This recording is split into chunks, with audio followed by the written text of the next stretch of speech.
Hi hello ಎಲ್ರಿಗೂ ನಮಸ್ಕಾರ. ನಾನು ನಿಮ್ಮ ಸುನಿಲ್ ಗೌಡ. ಆಲ್ರೆಡಿ ನೀವೆಲ್ಲ ತಮ್ಮೇಲೆ ನೋಡಿರೋ ಹಾಗೆ ಈ ವಿಡಿಯೋ ಗಿಲ್ಲಿ ಬಗ್ಗೆ ಆಗಿರುತ್ತೆ. 1 ಮಿಲಿಯನ್ ಫಾಲೋವರ್ ಮೇಲೆ ಆಲೆ ಕಂಪ್ಲೀಟ್ ಆಗಿ ಆಲ್ಮೋಸ್ಟ್ ಈಗ ಪ್ರೆಸೆಂಟು ನೋಡಿದೆ ಅಕೌಂಟ್ ಮತ್ತೆ 1.2 ಮಿಲಿಯನ್ ಹೋಗಿದೆ. ಅವರು ಬಿಗ್ ಬಾಸ್ ಮನೇಲಿದ್ದಾಗ ಒಂದು ಸಣ್ಣದಾಗಿ ಹೇಳ್ತಾರೆ ಕಾವ್ಯ ಅವ್ರಿಗೆ, 1 ಮಿಲಿಯನ್ ಆಗಿರೋ ಸಾಕು ಕಾವು ಅಂತ ಅಂತಾರೆ. ಹೊರಗಡೆ ಜನ ನೋಡಿ ಯಾವ ಥರ ಒಂದು ಸಲ ಒಂದು ವ್ಯಕ್ತಿನ ಇಷ್ಟಪಟ್ಬಿಟ್ರೆ ನಮ್ಮ ಜನ ಮುಗೀತು. ಅವನ ಯಾವ ಮಟ್ಟಕ್ಕೆ ಬೆಳೆಸ್ತಾರೆ ಅಂದರೆ ಅಪ್ಪ ದೇವರೇ. ಆದರೂ ಬಿಡ್ರಿ, ತುಂಬ ಖುಷಿಯಾಗುತ್ತೆ. ಚೆನ್ನಾಗಿ ಆಡ್ತಿದ್ದಾನೆ. ಇವಾಗ ಒಂದೇ ಒಂದು ಮಾತು, ಎಷ್ಟು ಬೇಗ ಫಾಲೋವರ್ ಕಂಪ್ಲೀಟ್ ಆಗೋದ್ರು ನೋಡಿ. ಇನ್ನೂ ಹೋಗ್ತೈತೆ, ಇನ್ನು ನೋಡಬೇಕು ಏನಾಗುತ್ತೆ. ಇನ್ನು ಬಿಗ್ ಬಾಸ್ ಮನೆಯಿಂದ ಹೊರಗಡೆ ಬರೋ ಅಷ್ಟೊತ್ತಿಗೆ ಎಷ್ಟಾಗುತ್ತೆ ಅಂತ ನೋಡಬೇಕು. ಇನ್ನೇನು ಕೆಲವೇ ದಿನಗಳ ಇದೆ ಅಷ್ಟೇ ಬಿಗ್ ಬಾಸು ಇನ್ನೇನು ವಿನ್ನರ್ ಆಗೋದಕ್ಕೆ. ಯಾರು ಗೆಲ್ತಾರೆ ಅಂತ ನೋಡಬೇಕು. ಬಟ್ ಆಲ್ಮೋಸ್ಟ್ 99.9% ಆ್ಯಂಡ್ 100% ಆಲ್ಮೋಸ್ಟ್ ಗಿಲ್ಲಿನೇ ಅಂತ ಎಲ್ಲ ಪ್ರತಿಯೊಬ್ಬರು ಹೇಳ್ತಿದ್ದಾರೆ.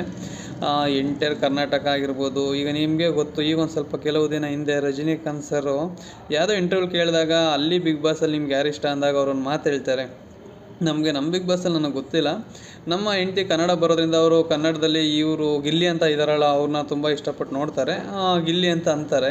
ಯಾವ ಮಟ್ಟಕ್ಕೆ ಅಲೆ ಎಬ್ಸಿದೆ ಅಂದರೆ, ಈಗ ನಿಮಗೆ ಗೊತ್ತಿರೋ ಹಾಗೆ ಈ ಸೀಸನು ಏನೇ ಇರ್ಬೋದು, ಬಟ್ ಈ ಸೀಸನಲ್ಲಿ ಚಾನಲೇ ನಂಬರ್ 1 ಆಗಿದೆ. ಆ ಮಟ್ಟಿಗೆ ಬರೋದಕ್ಕೆ ಕಾರಣ ನನ್ನ ಪ್ರಕಾರ ಗಿಲ್ಲಿ ತುಂಬ ಪಾತ್ರ ಇದೆ ಅಂತ ಅನ್ಕೊತೀನಿ. ಎಲ್ಲರೂ ಚೆನ್ನಾಗಿ ಆಡ್ತಿದ್ದಾರೆ, ಪ್ರತಿಯೊಬ್ಬರು ಚೆನ್ನಾಗಿ ಆಡ್ತಿದ್ದಾರೆ, ಇಲ್ಲ ಅಂತ ಹೇಳ್ತಾರೆ. ಎಂಟೈರ್ ಇಲ್ಲಿವರೆಗೂ ಎಂಟರ್ಟೈನ್ಮೆಂಟ್ ಎಲ್ಲ ಮಾಡಿಕೊಂಡು ಚೆನ್ನಾಗಿ ಎಲ್ಲರೂ ನಗಿಸ್ಕೊಂಡು ಬರ್ತಿದ್ದಾರೆ ಗಿಲ್ಲಿ ನಟ ಅವರು. ನೋಡೋಣ ಏನಾಗ್ಬೋದು. ಸುದೀಪ್ ಸರ್ಗೆ ಎಡ್ದ ಕೈ ಬಲ್ದ ಕೈ ಯಾರು ಬರ್ತಾರೆ, ರನ್ನರ್ ಅಪ್ ಯಾರು, ವಿನ್ನರ್ ಅಪ್ ಯಾರು. ಯಾಕೆಂದರೆ ಲಾಸ್ಟ್ ಟೈಮಲ್ಲಿ ನಿಮಗೆ ಗೊತ್ತು, ಲಾಸ್ಟ್ ಟೈಮ್ ಆದರೂ ಇವ್ರು ಸಂಗೀತ ಅವ್ರ ಟೈಮಲ್ಲಿ ಇವರು ಕಾರ್ತಿಕ್ ಗೆದ್ದರು. ಯಾಕೆಂದರೆ ಆಲ್ಮೋಸ್ಟ್ ಅವಾಗ ಕಾರ್ತಿಕ್ ಗೆಲ್ಲಲ್ಲ, ಯಾಕೆಂದರೆ ಇವ್ರು ಸಂಗೀತನೋ ಇಲ್ಲ ವಿನಯ್ ಈ ಥರ ಯಾರು ಗೆಲ್ಬೋದು ಅಂತ ಅಂತಿದ್ರು. ಕಾರ್ತಿಕ್ ಗೆದ್ದುಬಿಟ್ರು. ಹಂಗೆ ಕೆಲವೊಂದನ್ನು ಹೇಳೋಕ್ಕೆ ಆಗಲ್ಲ ಏನಾಗ್ಬೋದು ಅಂತ. ಯಾಕೆಂದರೆ ನನಗೂ ಗಿಲ್ಲಿ ಗೆಲ್ಲಬೇಕು ಅನ್ನೋದೇ ಇಷ್ಟ ಇದೆ. ಯಾರು ಗೆಲ್ತಾರೆ ಏನು ಅಂತ ತುಂಬ ಕಷ್ಟ ಇದೆ. ಸ್ಟಾರ್ಟಿಂಗ್ ಡೇಸಿಂದ ನಾನು ನೋಡ್ಕೊಂಡು ಬರ್ತಿದ್ದೀನಿ. ತುಂಬ ಚೆನ್ನಾಗಿ ಆಟ ಆಡ್ತಿದ್ದಾನೆ. ಪ್ರತಿಯೊಂದು ಗೇಮಲ್ಲಿ ಆಗಿರ್ಬೋದು. ಕ್ಯಾಪ್ಟನ್ ಒಂದು ಸಲ ಆಗಿದ್ದಾನೆ, ಯಾರಿಗೂ ಜಾಸ್ತಿ ಇದು ಮಾಡಲ್ಲ, ತುಂಬ ತಾಳ್ಮೆಯಿಂದ ಆಡ್ತಾನೆ. ಒಂದು ಸಲ ಈಗ ಅವನಿಗೆ ಮ್ಯಾನ್ ಹ್ಯಾಂಡ್ಲಿಂಗ್ ಆದಾಗ ನೀವೇ ನೋಡಿರ್ತೀರ, ಅವಾಗ ಅವ್ನಿಗೆ ಒಂದು ಆಪ್ಷನ್ ಬರುತ್ತೆ, ಅವ್ರನ್ನ ಹೊರಗಡೆನಾದ್ರು ಕಳಿಸ್ಬೋದು, ಇಲ್ಲ ಅಂದರೆ ನೀವು ಇಲ್ಲಿ ಇರಿಸ್ಬೋದು. ಬಹುಮತ ಆಯ್ಕೆ ಯಾವ ಥರ ಅಂತ ಇರುತ್ತೆ. ಎಂಟರ್ ಮನೆ ಒಂದು ಅವಕಾಶ ಕೊಡುತ್ತೆ ನೋಡಿ. ಇದು ನಮ್ಮ ಕರ್ನಾಟಕ ಅಂದರೆ ಆ ಥರ ಇದೆ, ಒಂದು ಅವಕಾಶ ಕೊಡೋಣ ಅಂತ. ಯಾಕೆಂದರೆ ಒಬ್ಬರು ತಪ್ಪು ಮಾಡಿದ್ದಾರೆ ಅಂದರೆ ಅವ್ರು ಸರಿಪಡಿಸ್ಕೊಳ್ಳಿ, ತಿದ್ಕೊಳ್ಳಿ, ಅವ್ರಿಗೊಂದು ಅವಕಾಶ ಕೊಡೋಣ ಅಂತ ಇರುತ್ತೆ ನಮ್ಮ ಕರ್ನಾಟಕದಲ್ಲಿ. ಅಷ್ಟು ಕಲ್ಲು ಮನಸ್ಸು ದೃಢ ಮನಸ್ಸು ಯಾರಿಗೂ ಇಲ್ಲ. ಹೀಗೆ ಚೆನ್ನಾಗಿ ಆಡ್ತಿದ್ದಾರೆ. ನೋಡೋಣ, ಎಲ್ಲರೂ ಸಪೋರ್ಟಿವ್ ಆಗಿದ್ದು. ಈಗ ಒಂದು ಸ್ವಲ್ಪ ದಿನದಲ್ಲಿ ಅದು ಅಲ್ಲಿ ರೆಸಾರ್ಟ್ ಆಗಿ ಇದು ಮಾಡಿದರು ಬಿಗ್ ಬಾಸ್ ಮನೇನ. ಅವಾಗೆಲ್ಲ ಹೊರಗಡೆ ಗೆಸ್ಟ್ ಬಂದವರು, ರಜತ್ ಆಗಿರ್ಬೋದು, ಚೈತ್ರ ಆಗಿರ್ಬೋದು, ಅವರು ಬಂದರು ವೈಲ್ಡ್ ಕಾರ್ಡ್ ಎಂಟ್ರಿ ಅಂತ ಅಂತಿದ್ರು. ಈಗ ಅವರು ಯಾವ ಥರ ಬಂದಿದ್ರು, ಸಸ್ಪೆನ್ಸ್ ಆಗಿ ಹೆಂಗೆ ಬಂದಿದ್ರು, ಅವರು ಬಂದು ಚೆನ್ನಾಗಿ ಆಡಿದ್ರು. ನೀವು ನೋಡಿರ್ತೀರ. ಈಗ ಸುದೀಪ್ ಸರ್ ಒಂದು ಮಾತು ಹೇಳ್ತಾರೆ ಮನೆಯವ್ರಿಗೆಲ್ರಿಗೂ, ಬಿಗ್ ಬಾಸ್ ಯಾವ ಥರ ಆಟ ಆಡ್ತಿದ್ದಾನೆ ಗಿಲ್ಲಿ ಅಂತ. ಬಿಗ್ ಬಾಸ್ ಇವರು ಸುದೀಪ್ ಸರ್ ಚೆನ್ನಾಗಿ ಹೇಳ್ತಾರೆ. ನಾನೊಂದು ಎಲ್ಲ ನಿಮ್ಗಡೆ ಹೇಳಿದೆ ಇಂಡೈರೆಕ್ಟಾಗಿ, ನೀವು ಯಾರೂ ಅರ್ಥ ಮಾಡ್ಕೊಂಡಿಲ್ಲ ಗಿಲ್ಲಿ ಬಗ್ಗೆ. ಅವರು ಯಾವ ಥರ ಆಡ್ತಿದ್ದಾರೆ ನೋಡಿ, ಎಷ್ಟು ಚೆನ್ನಾಗಿ ಆಡ್ತಿದ್ದಾರೆ. ಅವರು ಬನಿನೇ ಹಾಕಿರ್ಬೋದು, ರಾಜನ್ ಬಾಳ್ತಾವ್ರೆ. ಗಿಲ್ಲಿಯವರು ಹೇಳ್ತಾರೆ, ಸುದೀಪ್ ಸರ್ ಕೇಳ್ತಾರೆ ಎಷ್ಟು ಸೀಸನ್ ನೋಡಿದ್ದೀರಾ ಅಂತ ಕೇಳ್ತಾರೆ. ಅವಾಗ ಅವ್ರು ಹೇಳ್ತಾನೆ, ನಾನು ಎಲ್ಲ ಸೀಸನ್ನು ನೋಡಿದ್ದೀನಿ, ಪ್ರಥಮ ಸೀಸನ್ನು ಮತ್ತು ಹನುಮಂತ್ ಅವ್ರ ಸೀಸನ್ನು ತುಂಬ ಇಷ್ಟ ಆಯಿತು ಅಂತ. ಹಂಗೆ ಯಾವ ಒಂಥರ ಆ ಮೈಂಡ್ ಕ್ಯಾಲ್ಕುಲೇಷನ್ ಆಗಿ ಯೋಚನೆ ಮಾಡಿ ಎಲ್ಲ ಸೀಸನ್ ಅಬ್ಸರ್ವ್ ಮಾಡಿ ಯಾವ ಥರ ಇರಬೇಕು, ಹೆಂಗೆ ಆಡಬೇಕು ಅನ್ನೋದೆಲ್ಲನೂ ನೋಡ್ಕೊಂಡು ಬಂದಿದ್ದಾರೆ. ಗಿಲ್ಲಿ ಕ್ರೇಜ್ ನೀವೇ ನೋಡ್ತಾ ಇದ್ದೀರಾ ಯಾವ ಮಟ್ಟಕ್ಕೆ ಕ್ರೇಜ್ ಐತೆ ಹೊರಗಡೆ ಅಂದರೆ. ಚಿಕ್ಕ ಮಕ್ಕಳಿಂದ ಹಿಡಿದು ದೊಡ್ಡ ಮಕ್ಳವ್ರಿಗೂ ಯಾರು ಕೇಳಿದ್ರು ಗಿಲ್ಲಿ ಗಿಲ್ಲಿ ಗಿಲ್ಲಿ ಅಂತಾರೆ. ಇವರು ಆ ಮನುಷ್ಯನ ನೋಡಿ ನಾನು ಬರೀ ಬಿಗ್ ಬಾಸ್ ಅಂತ ಹೇಳ್ತಲ್ಲ, ಹೊರಗಡೆ ಇದ್ದಾಗ ಎಲ್ಲ ವೀಡಿಯೋಗಳನ್ನ ನೋಡಿದ್ದೀನಲ್ಲ, ತುಂಬ ಸಿಂಪಲ್ಸಿಟಿ. ಒಂಥರ ಈಗ ಗ್ರ್ಯಾಂಡಾಗಿ ಬಟ್ಟೆ ಹಾಕ್ಕೊಳ್ಳೋದು ಆ ಥರ ಏನೂ ಇಲ್ಲ. ಸಿಂಪಲ್ ಬಟ್ಟೆ, ಪಂಚೆ ಗಿಂಚೆ, ಚಡ್ಡಿ ಗಿಡ್ಡಿ, ಬನೀನು ಗಿನೀನು. ಕೆಲವೊಂದು ಶೂಟಿಂಗ್ ವೀಡಿಯೋಸ್ಗಳೆಲ್ಲ ನೋಡಿದ್ದೀನಲ್ಲ, ಆ ಥರ ಹೆಂಗೋ ಕಾಲ ಕಳ್ಕೊಂಡು ಇದ್ಬಿಡ್ತಾರೆ. ತುಂಬ ಈ ಲೆವೆಲು ಆ ಥರ ಎಲ್ಲ ದುರಹಂಕಾರ ಅಂತೂ ಮೊದಲೇ ಇಲ್ಲ. ಅವ್ರು ಎಷ್ಟೇ ಯಾರು ಹೆಂಗೆ ಮಾತಾಡಿದ್ರು ಅವ್ರ ಪಾಡ್ಗವ್ರು ತಾಳ್ಮೆಯಿಂದ ಇರ್ತಾರೆ. ಮತ್ತು ಅವರು ರಘುವಣ ಬನ್ನಿ ಸಖತ್ತಾಗಿತ್ತು. ನನಗೆ ಅವಾಗ ತುಂಬ ಇಷ್ಟ ಆಗ್ತಿತ್ತು. ಅವರು ರಘುವಣ ಬಣ್ಣಿಗೂ ಇನ್ಸ್ಟಾಗ್ರಾಮೆಲ್ಲ ಚೆನ್ನಾಗಿ ವೈರಲ್ ಆಗ್ತಿತ್ತು. ವೀಡಿಯೋಗಳು ನೋಡಿರ್ತಾರೆ, ಒಂಥರ ವೀಡಿಯೋಗಳು.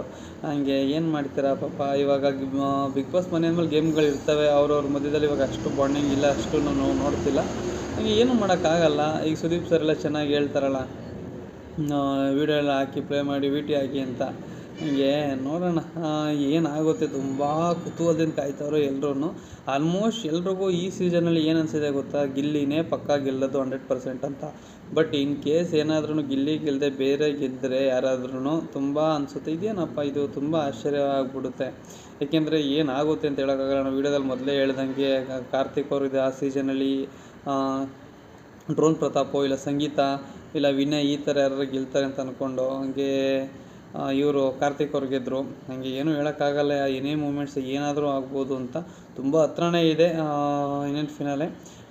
ಬಿಗ್ ಬಾಸ್ ಮನೆ ಬಂದು ಇಲ್ಲೇ ಬಿಡದಿ ಹತ್ರನೇ ಇರೋದು. ಬಿಡದಿ ಸಿಟಿಯಿಂದ ಒಂದು 5 ಕಿಲೋಮೀಟ್ರ್ ಆಗುತ್ತೆ ಅಷ್ಟೇ. ಬೇರ್ಮಂಗ್ಲ ಸರ್ಕಲಿಂದ ಒಂದೇ ರೋಡ್ ಸ್ಟ್ರೈಟ್ ಹೋದರೆ ಅಲ್ಲಿ ಜಾಲಿವುಡ್ ಅಂತ ಒಂದಿದೆ, ಆ ಫಿಲಮ್ ಸಿಟಿನೂ ಅಂತ ಅಂತಾರೆ, ಅಲ್ಲಿರೋದು. ನಾನು ಒಳಗಡೆ ಹೋಗಿಲ್ಲ, ಆಲ್ಮೋಸ್ಟ್ ನಿಯರ್ವರೆಗೂ ಹೋಗಿದ್ದೀನಿ.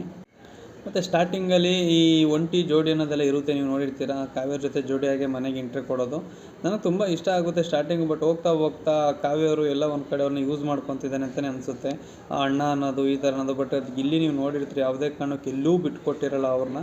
ಬಟ್ ಅವರು ಒಂಥರ ತುಂಬ ಯೂಸ್ ಮಾಡ್ಕೊಳ್ಳೋ ಥರನೇ ಆಗುತ್ತೆ. ಈಗ ಒಂದು ಎಕ್ಸಾಂಪಲ್, ಈಗ ಕಾವ್ಯವ್ರ ಮನೇಲಿ ಬಂದಿರ್ತಾರೆ, ಅವ್ರ ಅಮ್ಮನೇ ಹೇಳ್ತಾರೆ ಅಣ್ಣ ಅನ್ನಕ್ಕೆ ಹೋಗ್ಬೇಡ ನೀನು ಅಂತ.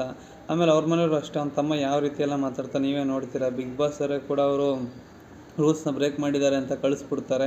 ಅವರೆಲ್ಲ ಮಾತಾಡೋಗಿಲ್ಲ, ಹೊರಗಡೆ ಇನ್ಫಾರ್ಮೇಷನ್ ಹೇಳೋ ಆಗಿಲ್ಲ, ಎಲ್ಲನೂ ಹೇಳ್ತಿರ್ತಾನೆ ಕಾವ್ಯನ ತಮ್ಮ ಬಂದ್ಬಿಟ್ಟು. ಹಾಗೆ ಈ ಕಾವ್ಯವರು ಯಾವ ಥರ ಬೇಕು ಆ ಥರ ಯೂಸ್ ಮಾಡಿಕೊಂಡು ಅವ್ರ ಪಾಡಿಗೆ ಅವ್ರು ಬಿಟ್ಬಿಟ್ರು. ಬಟ್ ಅವ್ನಿಗೆ ಇವತ್ತಿಗೂ ಕೂಡ ಯಾವುದೂ ಮನಸ್ಸಲ್ಲಿ ಇಟ್ಕೊಳ್ದಂಗೆ ಅವನು ಅವ್ರಿಗೆ ಕಾವ್ಯ ಅನ್ನೋರಿಗೆ ಸಪೋರ್ಟ್ ಮಾಡ್ತಾನೆ. ಯಾಕೆಂದರೆ ಬಿಗ್ ಬಾಸ್ ಮನೆಗೆ ಬಂದಾಗ ಫ್ರೆಂಡ್ ಎಲ್ಲ, ಹೊರಗಡೆ ಇದ್ದಾಗಲೆಲ್ಲ ಫ್ರೆಂಡ್ ಅಂತ.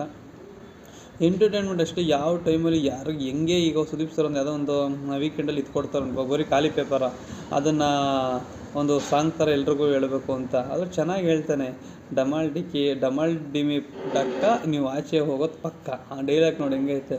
ಈ ಸ್ಪಾಟಲ್ಲೇ ಒಂಥರ ಅದನ್ನು ಕ್ರಿಯೇಟ್ ಮಾಡಿ ಅದನ್ನು ಇಮಿಡಿಯೇಟ್ಲಿ ಪ್ಲೇ ಮಾಡೋದಿದೆಯಲ್ಲ, ಅದು ತುಂಬ ಕಷ್ಟ. ಏಕೆಂದರೆ ಅದು ಒಂಥರ ಕ್ರಿಯೇಟಿವ್ ಮೈಂಡಲ್ಲೇ ಆಗೋಕ್ಕಾಗೋದು. ಸುಮ್ಮನೆ ಯಾರಿಗೂ ಹೇಳೋಕ್ಕೆ. ಸುದೀಪ್ ಸರ್ ಹೇಳ್ತಾರೆ, ಈ ಪೇಪರ್ನ ಬೇರೆ ಯಾರಿಗಾರು ಕೊಟ್ಟಿರೋ 1 ವಾರಗಟ್ಟಲೆ ಬೇಕಾಗೋದು ಹೇಳೋದಕ್ಕೆ ಅಂತ. ನನಗೆ ಅಷ್ಟು ಕ್ರಿಯೇಟಿವ್ ಮೈಂಡ್ ಇದೆ. ಅವರು ಬಿಗ್ ಬಾಸ್ ಮನೆಗೆ ಬಂದಾಗಲೇ ಅಂತಲ್ಲ, ಗಿಲ್ಲಿ ಅದಕ್ಕಿಂತ ಮುಂಚೆ ಒಂದು ಶೋ ನಡೀತು, ಸುರೇಶ್ ಕುಮಾರ್ ಎಲ್ಲ ಇದ್ದರು. ಎಷ್ಟು ಎಂಟರ್ಟೈನ್ಮೆಂಟು, ಆನೆಸ್ಟ್ ಎಂಟರ್ಟೈನ್ಮೆಂಟ್ ಅಂತ ಒಂದು ಫೋಟೋದಲ್ಲಿ ಎಲ್ಲರೂ ಸೈನ್ ಹಾಕಿ ಕೊಡ್ತಾರೆ. ಅವ್ರ ಮನೇಲಿ ಹಾಕಿದ್ದಾರೆ ಫೋಟೋ ನೋಡಿದ್ದೀನಿ, ಕೆಲವೊಬ್ರು ಇಂಟ್ರೂ ಮಾಡಿದ್ದಾರೆ ಅವ್ರ ಮನೇಲಿ.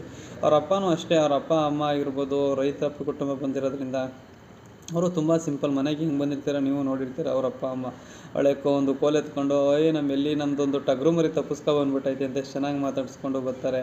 ಹಾಗೆ ತುಂಬ ಖುಷಿ ಆಗುತ್ತೆ. ಹೆಂಗಿದ್ದಾನೆ ಅವ್ನು, ಹಿಂಗೆ ಅದೇ ಥರ ಮಾತಾಡಿಕೊಂಡು ಅವ್ನ ಪಾಡ್ಗೆ ಅವ್ನು ಇದ್ದಾನೆ. ಯಾವುದೇ ಒಂದು ಕಂಟ್ರವರ್ಸಿ ಮಾಡ್ಕೊಳ್ಳೋದು ಆ ಥರ ಯಾವುದೂ ಇಲ್ಲ. ಇಲ್ಲಿವರೆಗೆ ಯಾರ ಮೇಲೆ ಮ್ಯಾನ್ ಹ್ಯಾಂಡ್ಲಿಂಗು ಕೂಡ ಮಾಡಿಲ್ಲ, ನೀವೇ ನೋಡಿರ್ತೀರ. ನೋಡೋಣ ಏನಾಗುತ್ತೆ. ಏನು ನನ್ನ ತುಂಬ ಹತ್ರದಲ್ಲಿದ್ದೀವಿ. ನನ್ನ ಅನಿಸಿಕೆ ಪ್ರಕಾರ ಗಿಲ್ಲಿ ಗೆಲ್ಲಬೇಕು ಅನ್ನೋದು ನಮಗಿದೆ. ನಿಮ್ಗೆ ಯಾರು ಗೆಲ್ಲಬೇಕು ಅನ್ನೋರು ಕಮೆಂಟ್ ಮಾಡಿ. ಈ ವಿಡಿಯೋನ ಯಾರು ಇಲ್ಲಿವರೆಗೂ ವಾಚ್ ಮಾಡಿದ್ದೀರಾ, ಹೀಗೆ ಸಪೋರ್ಟ್ ಮಾಡ್ತಾ ಸಬ್ಸ್ಕ್ರೈಬ್ ಮಾಡ್ಕೊಂಡು ಸಬ್ಸ್ಕ್ರೈಬ್ ಮಾಡಿ, ಹೀಗೆ ಸಪೋರ್ಟ್ ಮಾಡ್ತಾಯಿರಿ.